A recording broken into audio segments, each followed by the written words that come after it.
welcome to the Irish Angle in association with William Hill. If you're looking for value in either Irish or UK racing, make sure to download the William Hill app, top price and best value bookmaker with over 2,000 prices in the month of November alone. Delighted to be joined for this week's podcast by Paddy Flood and Johnny Ward. Guys, how are you keeping? Good, Emma. Good, Emma, thanks. Very good, very good. Before we kind of dig into the news from the week gone by, kind of big news, probably stirring in the IHRB headquarters today at 9:30 this morning. They're due to convene with the referrals committee to hear the circumstances around how Philip Burns was unseated from Redwood Queen in that infamous claiming hurdle back in May. Johnny, this I suppose we've spoken about it plenty on the show before. It's plenty to get to dig in for here for the IHRB. It's going to be quite a complex, I suppose, hearing. They say here from external parties, key stakeholders. I'd imagine that would involve asking people like jockeys and others like that about how they thought what unfolded and looking into betting patterns and things like that. What are you expecting to hear out of this one? That's a good question, Emma. Yeah, I don't know what anyone can expect to hear, really. The Racing Post did a kind of a long read yesterday. The sort of stuff I think we need a lot more of in racing about the Hilson case. It was a really good piece, actually, about the complexities of of the whole investigation. And when people are ultimately stonewalling you and just not helping you in investigations and not cooperating, it shows how difficult it can be. And I'm not suggesting that's an issue with this, but if we are to really find out what happened here, the IHRB will have to stretch its resources as far as it can. There's a lot of upheaval in the organisation on the security team. My understanding is Chris Gordon has left now, and his team has changed. There's going to be a change going forward, but I'm not sure what they could have kind of found out in any event here, as if anything did go on, and perhaps they'll have to deal with talking to people as to what might have happened in the views of experts or something. I don't know. That's what I would have thought, because it's such a loaded case, and there's an awful lot at stake here for the reputations of Philip Burns, for one, anyway, and even racing itself. I have actually a lot of sympathy for the IHRB here, because it got off to a very bad start, this story, when obviously the stewards on the night decided that there was basically nothing to see here, and then the IHRB was kind of almost on the back foot straight away. But this is such a complex case in terms of what might be found, that I don't envy the IHRB trying to really come up with an answer. But I think it's an important case, I really do. Like, I think the BHA did well with Hilson. There were some people who should never have had to do a racing who were told where to go after the Hilson case. And again, I'm not suggesting that's the case here, but I hope they find out the truth of whatever happened. Yeah, it won't be easy to come to a definitive answer. Like, Paddy, for me, like, whether or not anyone thinks it was deliberate or not, like, it's going to be very, very hard to prove that, that Philip Burns did or did not fall off this horse intentionally, or whether he was just unseated. Like, I'd imagine they were noting that they were going to discuss with stakeholders and external bodies. I'd imagine that would be people such as yourself, former jockeys, jockeys, coaches, to try and dig into it further. Like, is there any way you can actually definitively say yes or no, this did or did not happen? I think it's just something that I don't know if it can ever be proven either way.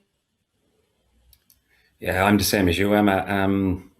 At the time when it happened, I was of the opinion that he just misjudged the jump and he kind of got catapulted out of the saddle.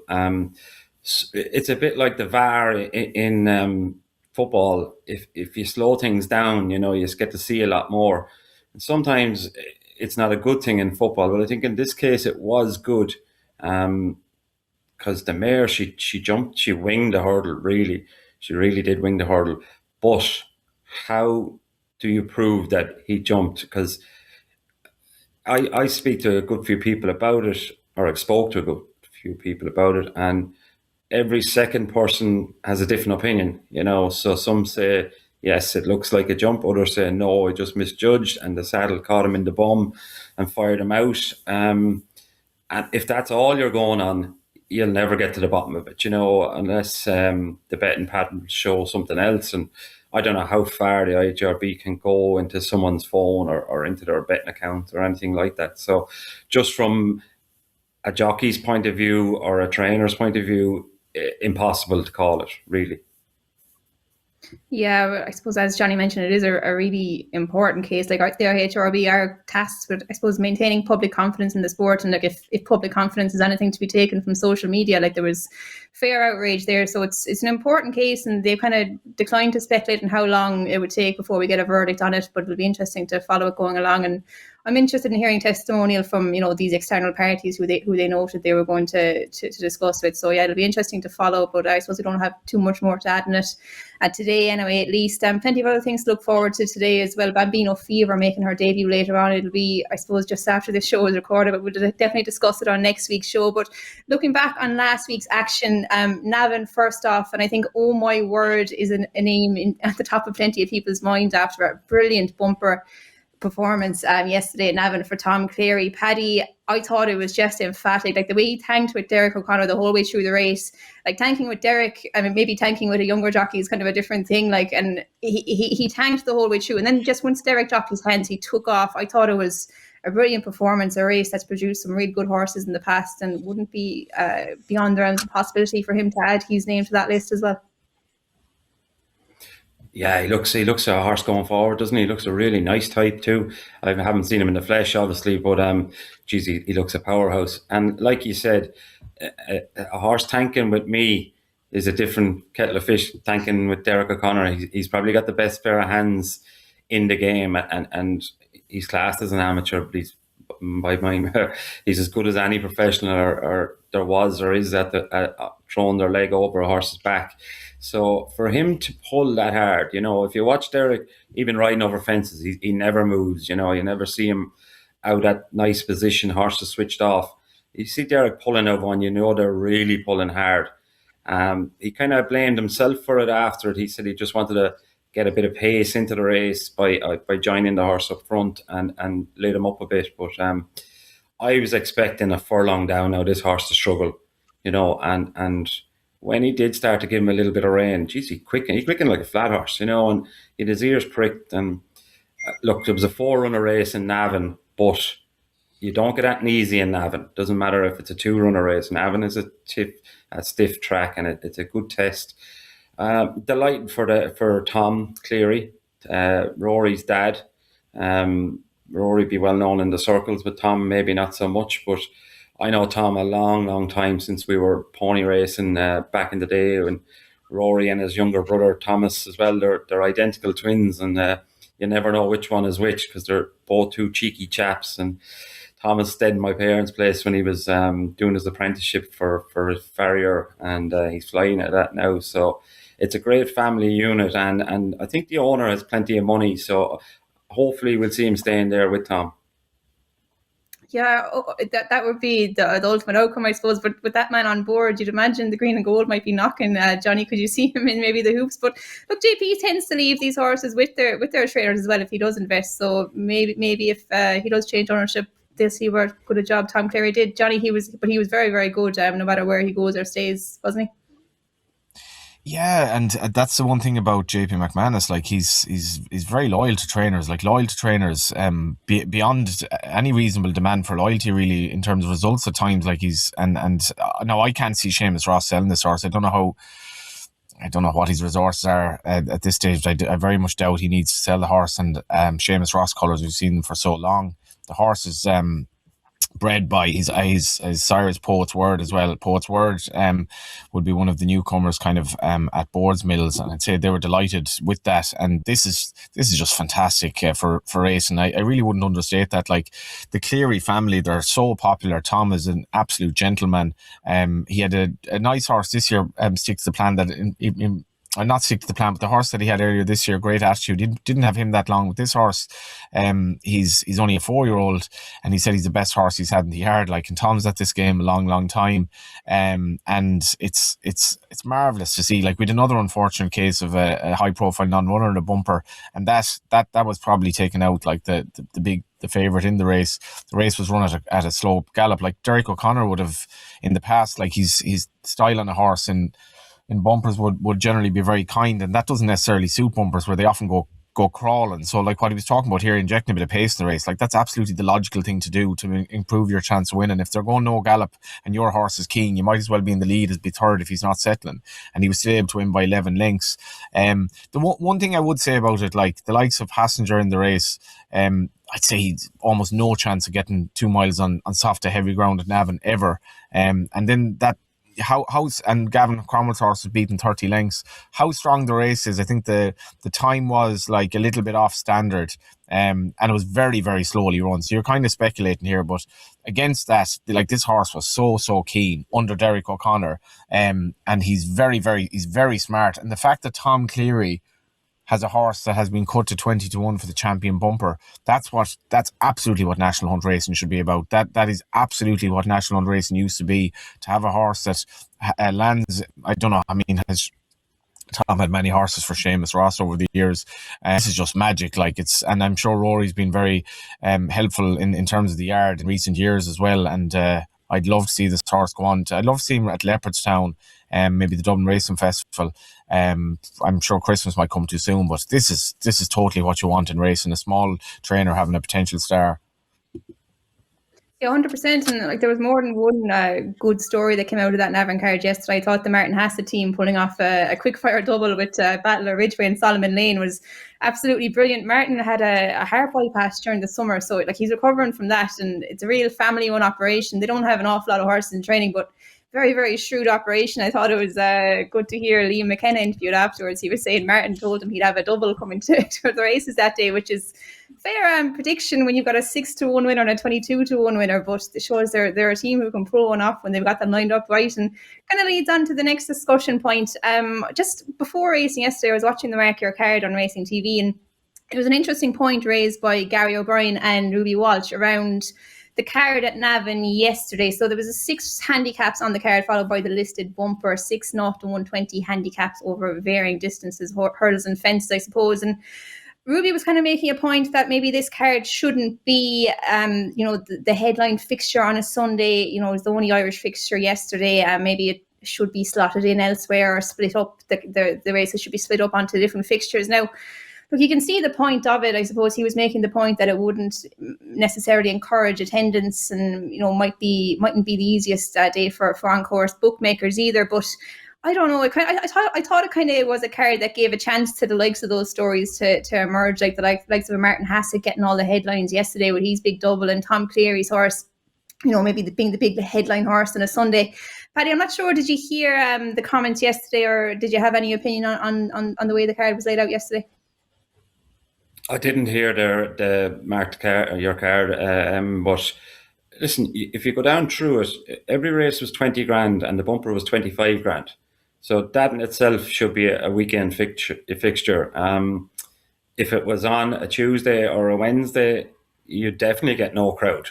So to have it on a Sunday and look, there wasn't races there for the superstars. Okay, but we've had that the last 3 weekends. We've had plenty of them, and on them big cards, the horse that ran Sunday had no chance. They wouldn't get into races. So, as you said, like Martin Hassett having a double, Tom Cleary in the headlines, after his horse winning the bumper.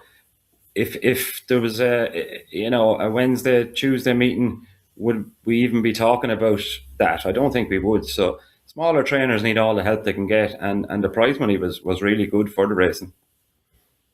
Yeah, 100%. I wasn't actually in Navan myself yesterday, but I was just talking to Colin White, who was betting on course yesterday, just to kind of get his opinions on the footfall yesterday and turnover for bookmakers. And he said it was actually quite busy in Navan, a good attendance figures, and the bets in the ring were relatively strong considering the types of races. He said it matched the turnover of the same fixture last year, and it was decent bets considering the types of races, and it was a day worth going, I suppose, for the bookmakers. And look, Johnny, I think like you can see Ruby's point here, but I'd agree that these small stables, like you said, this is what racing's about. These small stables having these big days and nice stories, and when it's probably not optimal for turnover to have cards like these on a Sunday. But I think it is important, I suppose, looking at the bigger picture for racing, helping these smaller stables get their names in the headlines a bit.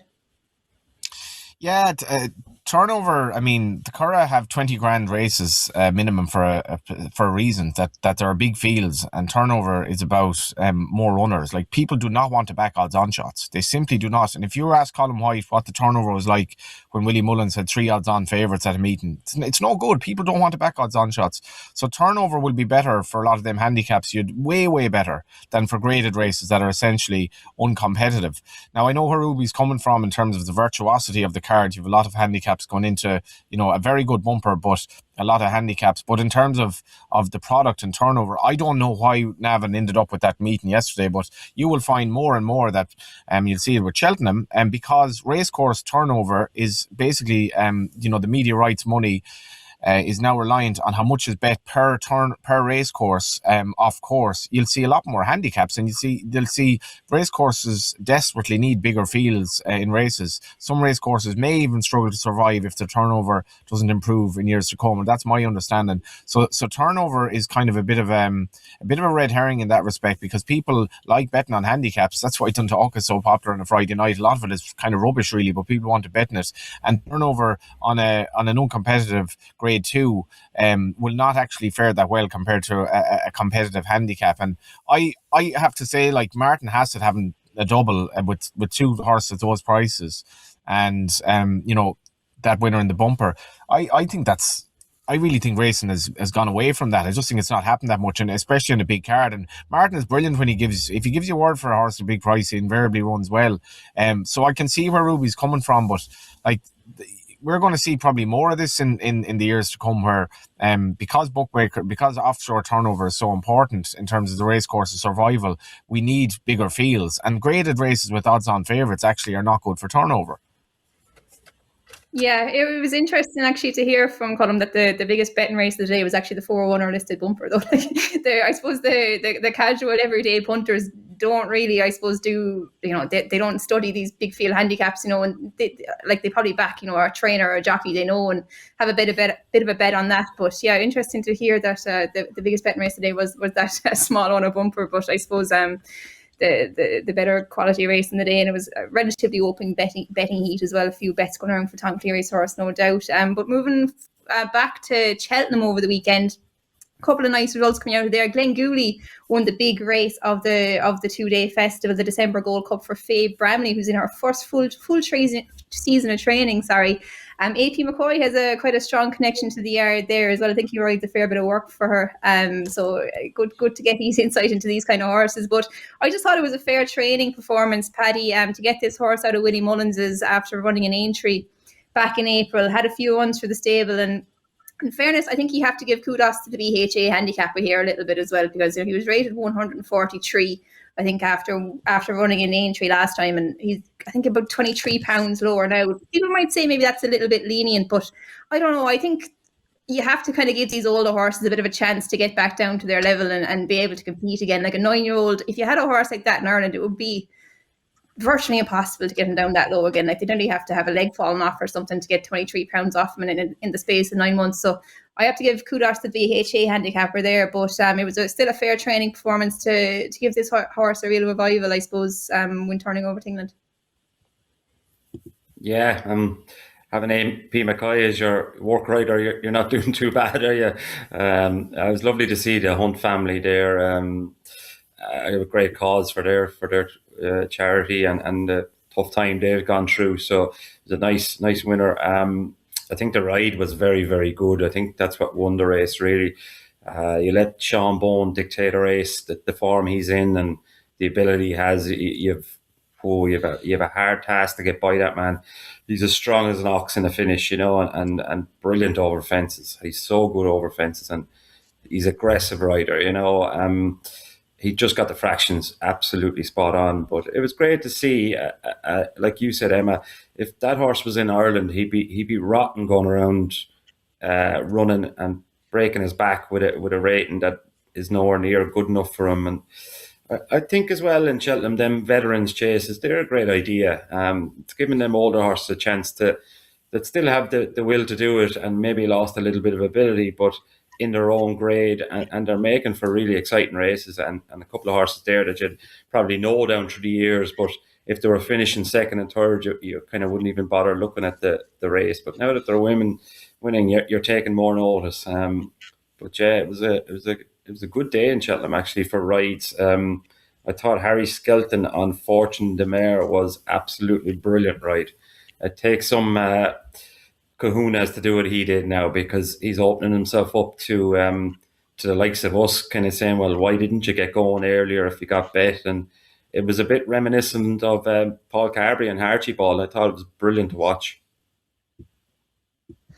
Yeah, it was good. And just touching on the point of the older horses again, like I don't see why it's they're not being treated the same over here. To be honest, like there's plenty of horses there. Like there's obviously plenty of talk about the kind of retirement plans and rehoming plans for these older horses, but I think there's plenty of horses who could race on for much longer than they would be here if they were being treated a little bit more favourably, have more of those veteran chases as they have in the UK, because a lot of these horses show all the enthusiasm as ever at home, but once they go to the races, then they're just being handicapped out of it, because they're being treated on their peak mark rather than what they are now. The legs aren't going to be the same a few years later, and going down a couple of pounds isn't going to help them a whole pile. So I just wish that was something we did a bit more similar to as they do in the UK, because horses seem to get a bit more of a chance to prolong their racing career a bit as well, I suppose. But a few more things from Cheltenham. Johnny, it was great to see Mags Mullins have her first Cheltenham winner in 10 years.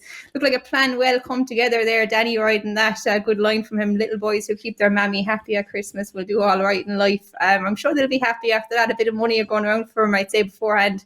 His fifth chase start, stepping up and trip. It looked like it was something that was maybe mapped out beforehand. Yeah, it was.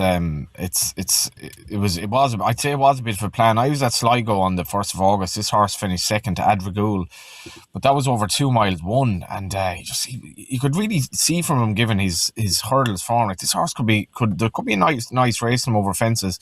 I then tipped him at Punchestown behind King of Kingsfields on the back of that run, but in fairness to him, he didn't run badly. Just the trip was probably a bit sharp for him, and then stepped up to 3 miles 2 at Cheltenham. I don't know. I really should have sided with him, because you watch his hurdles from everything about him would imply that he wants a trip. But like, this was a tough race. L'Empresse was the horse that ended up finishing second. The short goal, like, this is a good horse in this race, and like L'Empresse, 162 rated horse. The race kind of worked out well for him, but this horse has plenty of ability. I don't know what the ceiling of his ability is like, and it's probably been a light few years for Mags in terms of having any sort of high quality horse. But this fella's definitely that, blazed away, and it'll be intriguing to see where they go with him. Yeah, it looks exciting. And one more from Cheltenham on Friday, Paddy. Final orders. Keith gave him a peach, I thought, in the cross country. The king of the cross country, they're calling him these days, Keith. But he dictated it perfectly, I thought, and just looks like another horse who's been totally rejuvenated by Gavin Cromwell with this change to cross country. Yeah, it's amazing how much Keith can get a horse into a rhythm. He's got hands like silk, really, and he's got the balance of a cat. He's unbelievable rider, and like, we've been probably a bit critical on Gavin's horses recently, but I heard Gavin in an interview saying that maybe they're just running to their marks, and a lot of them are like you said, handicapped too highly, and they can't compete at that. But he seems to have the horses backfiring again now. But it's a great watch, the cross country, and I don't know, like Cheltenham, you feel like they don't really want it that much. Any bit of adversity, they call it off, and they don't really mind. But for me, as a spectacle, I think it's brilliant. Because the Grand National is not what it used to be, as in testing a horse and rider. But these cross country races actually give you just get a bit of a buzz out of them, and see a horse going around like that, jumping that well with a rider in sync. It's lovely to watch, and that's where the racing jumping game came from. Basically, was points and hunting, and that's the roots of it. So no, it was a brilliant ride, and he's a smashing rider. He's so good.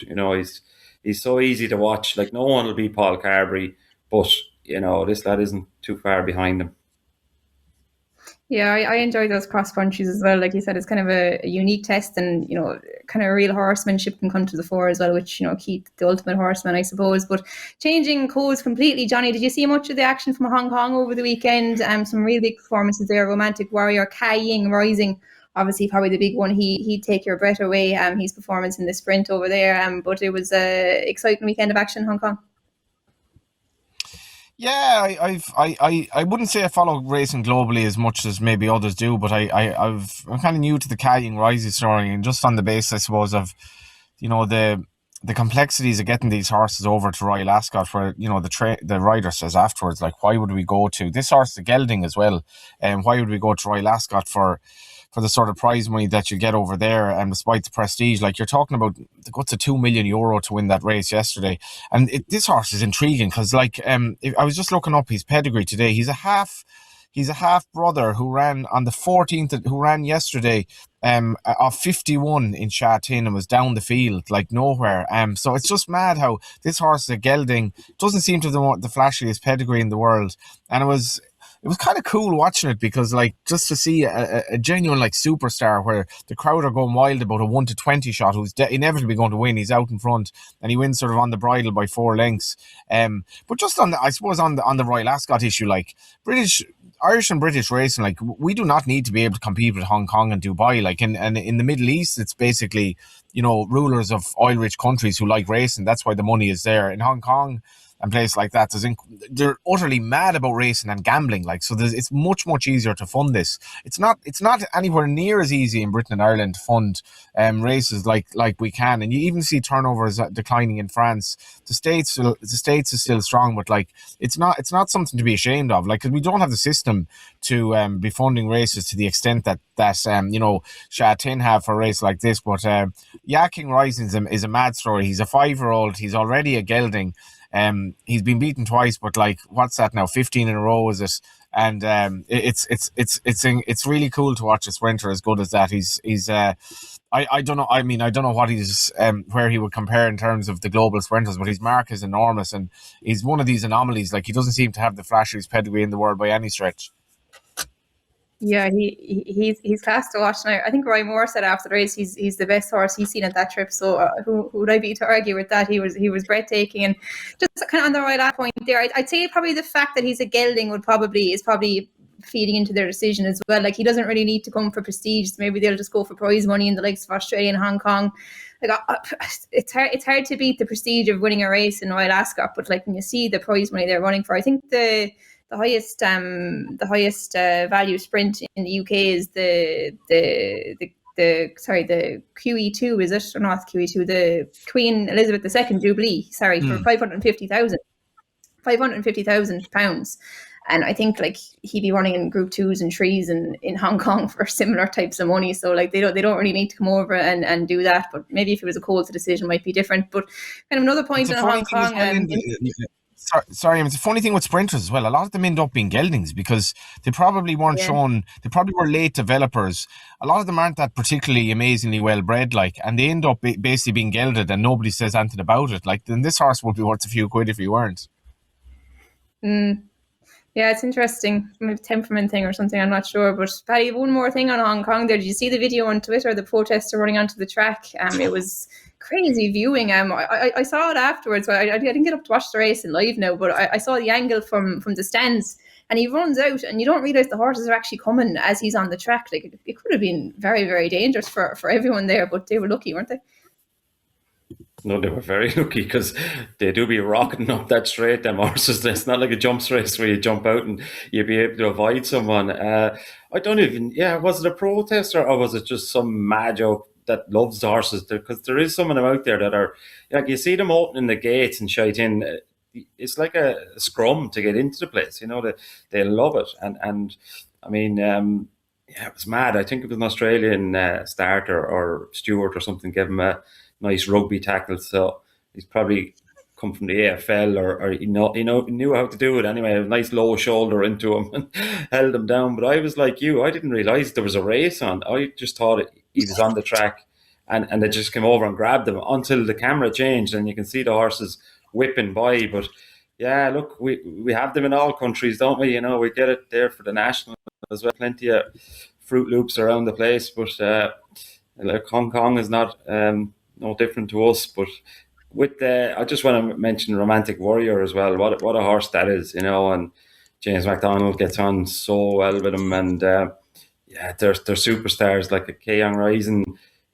He done it. He's done it in Australia. He's done it there, and I rode a couple of horses for David Hayes, so I'd have a fair keeping an eye on the lads. There'd be a good few horses that would be bought in Australia that have maybe never have ran, or even with a name. When they get to Hong Kong, they change their names. Which doesn't done anywhere else, but they can change their names. So sometimes it can be hard to follow them, but I'd have a good interest in it. There'd be a good few riders there I know, and there were probably horses running there that I don't know are them, but they're horses you've set on as yearlings and 2-year-olds over there. But yeah, it was crazy seeing your man bait out into the middle of the middle of the straight.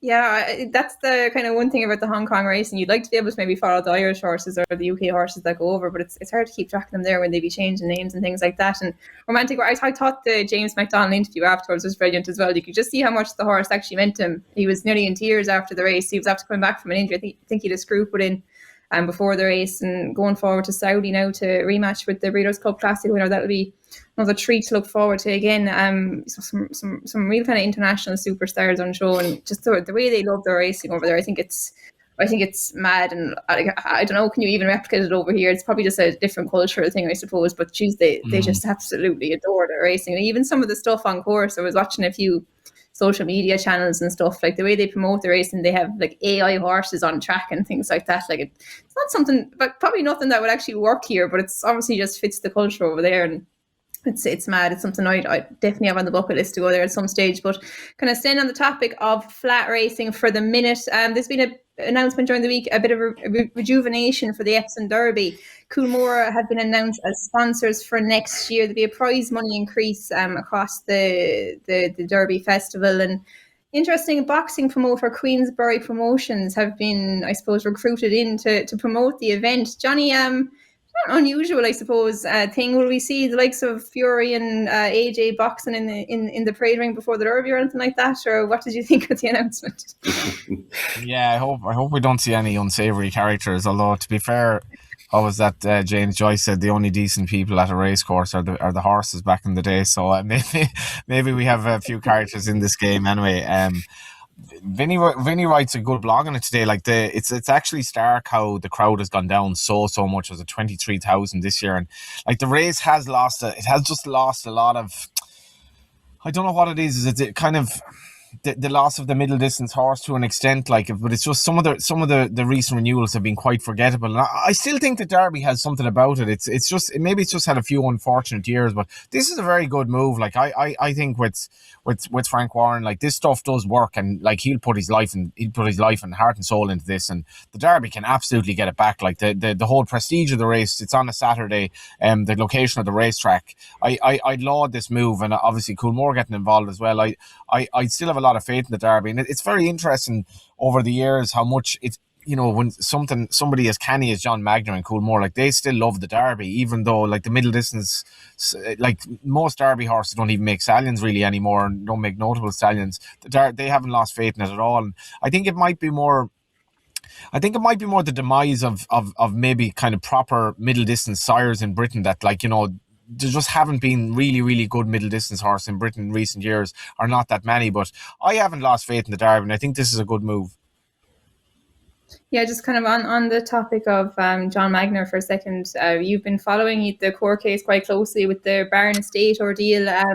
He's been ordered to pay an estimated $4 million plus costs for his legal challenge against the sale of Barron Estate. There's been a few different articles written during the week on that. I think John Magnier has announced his intention to appeal the decision as well. Johnny, what are your thoughts? You've been reading the different articles published during the week.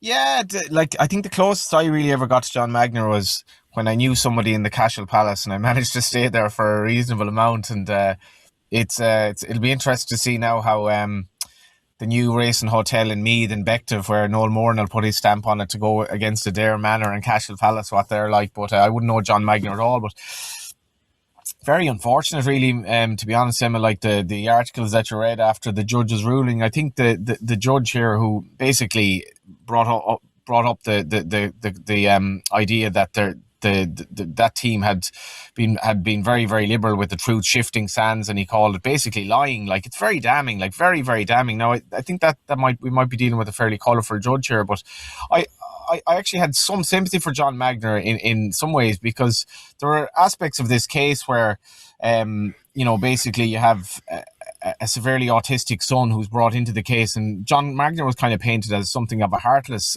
character in some of the articles, which I don't think it's necessarily that fair. And I think because he doesn't give interviews, and the media was probably going to jump all over this, and it was Paul Kimmage had a piece in the Independent, it was in the Business Post yesterday, and I thought it was unfortunate. Like, in hindsight, I don't understand how this ever went to court. There are obviously reasons behind that, but the legacy of it for John Magnier will be, maybe it won't bother him, but I would imagine it made tough reading for the family yesterday, the stuff that was written about this case, and it's kind of unfortunate really that it ever happened. Yeah, I'd agree with you. Some of the wording used was strange, and like, in fairness, John Magnier does do an awful lot for the community in Tipperary as well, donating to various different causes. So look, it's something way above my pay grade now, to be honest. I won't go into any of the legal aspects of it. But just on that, Emma, there's obviously, sorry, Emma, there's been an issue with purported sort of land grabbing in Tipperary and Coolmore getting land, but like you should not lose sight of exactly what you said there. John Magnier does good things for the community as well, and he has been instrumental in, probably the most single-handed man in terms of turning Irish racing into the world power that it is. Going back to kind of Charlie Haughey and the stallion exemption, all of that, but John Magnier was an absolute visionary. Like, and I watched the Legacy program about Tony Ryan the other day on YouTube, just by pure chance, and Tony Ryan, who kind of Michael O'Leary and Tony Ryan teamed up to make Ryanair what it is today and all that. Michael O'Leary mainly, but Tony Ryan, when he was passing away, when he was quite sick at the end, he said, I was a bit of a bastard, but I had to be a bastard, I had to be ruthless. And John Magnier, at the level he's gotten to, you have to be a really, really tough businessman, and we shouldn't lose sight of what he's done for racing as well. Yeah, 100%. Ireland's probably on the global map because of him. But moving on to lighter matters, I suppose, we had the HRI Awards earlier in the week, Paddy, and plenty of worthy recipients. Rachel Blackmore got a lovely award, contribution to the industry. They had plenty of famous sports people there to congratulate her. There was a nice message from Carly Harrington. Dylan Brown won the Flat Award. Joel Murphy actually got the Flat Achievement Award. I thought that was lovely for his training performance of Sir Sin. Good to see him getting recognition from the industry, but plenty nice to see, I suppose, the established and emerging talents in Irish racing getting their due recognition. Yeah, very much so, and well deserved. And I thought Alan O'Sullivan getting an award was brilliant. For what that family has gone through, I mean, their hearts must have been broken losing Michael. But since then, the chap has been riding like he's getting, he's pulled something from within himself to be able to just keep going, and his riding has just gone through the roof. How, like, we always knew he was a good rider, but he's just taken to another level now. He just seems to be riding so calm and doing everything right, and that can be quite hard. You don't have to be the most stylish rider in the world, but if you can do the basics right, which sound very easy, but it's quite hard to do it in a race of when things are swapping and changing. But he just seems to have, he's mastered it there, and he definitely deserved an award. You'd have Willie and Patrick there. They'll be there every year, really, but it really was nice to see Rachel get recognised for what she's done for our sport, and for ladies in the sport, and just the ceilings that she did break. And it's always a great awards night, and they're all well deserved at the end of it, Yeah, 100%. And yeah, I agree totally. And Alan, I wouldn't be surprised if he was, the next big name emerging. Like, even like he's talent riding, but also he's so cool headed as well. Like, he doesn't ever get ahead of himself, and his feet are firmly on the ground, which is obviously very important for someone who's hitting such heights, I suppose, early on. He's a young enough fella, and it was nice to see Nicola Burns getting the Emerging Talent Award. Johnny, you're a big fan of Nicola. Yeah, like Nicola was, she just had a great year, great, more than a year at this stage. I think, from doing interviews with her as well, she's not unlike Rachel Blackmore in that she really sticks to kind of like don't get ahead of yourself. Like stick to the plan and work very hard. You could see how strong she was as well in the photos. Like she's really developed. Like really muscular. Like she must be like. Sometimes you think, oh, you know, very stylish rider and all of that, and she can get horses to run for her. But you see, like riding for, I'm at Dundalk Wednesday. She's biggish ride for Ger Lyons there. She's been attached to good yards now, and her dad's been, I'm sure, a great help and influence to her as well. And like it's weird. You might know why this is the case better than me, Emma. But when you look at the flat riders from the fair sex in Britain who've done so well, Josie Gordon, Hayley Turner, onto Holly Doyle, like we've been miles behind in Ireland. Like you're going back to Cathy Gannon, but like it's been very rare that we've had any sort of notable flat rider, and hopefully Nicola can break the mould. Yeah, hopefully, and looks like she's well on course to do it. Like she's connected to a yard like Ger Lyons, you know, so early on in her career. And Ger actually there was a lovely video of Ger just before she got the award, and like his faith in her seems to be fairly unwavering. He thinks she's a top talent coming through, and he's obviously well able to spot a top talent as well. So look, I've no doubt Nicola will keep going, and yeah, she's a fair rider. And even in her speech after winning the award, like she's so humble. Like she barely even said anything except thanks. Like she just, you know, gets on with her job and does it, and that's something that will stand her down the line as well. But lads, I'd say talked through all the main talking points from the last week gone by. We'll be looking forward to seeing Bambino Fever here in about an hour's time. But before we go, I'll ask you both for a horse to follow. Johnny, I'll go to you first. I'm going to give Ben Hur, who won the juvenile hurdle on Saturday. His owner, I didn't realise actually, I was only reading on today in my racing story, his owner Philip Polly was from Downpatrick, hence the colours. Obviously colours seem to go to Feck and Galway, but his uncle Colm is kind of looks after the tea room in the weighing room in Downpatrick. It couldn't be more helpful, typical of the attitude of people in Downpatrick. Lovely vibes to the place, and I'm sure he'd love a winner at Cheltenham in 2026. And with the yards record in the Fred Winter, I think this horse, he's not really bred for the slog that he would have encountered the last twice, but he's travelling very well in his races. His first run was over 7 furlongs on good ground at Downroyal, and he ran very well. So he has this fusion of stamina and pace, but he really loves jumping. He loves travelling in his races, and I don't know what the plan is with him, but I would not be at all surprised. I know it's very early in the season. I'd love to see him rock up in the Fred Winter. He's still, this horse should have plenty more to offer. And I love to see a horse who just takes to hurdling at an early stage. Remind me a bit of O'Connor. He's no O'Connor obviously, but this horse is good. Very good. Paddy? Yeah, going to go for an English horse this week, Emma. Nurse Susan for the Skeltons. Won there at Cheltenham. It was off 127 or 128. She's a big chestnut mare, 8-year-old now, and I think she's well ahead of her handicap mark.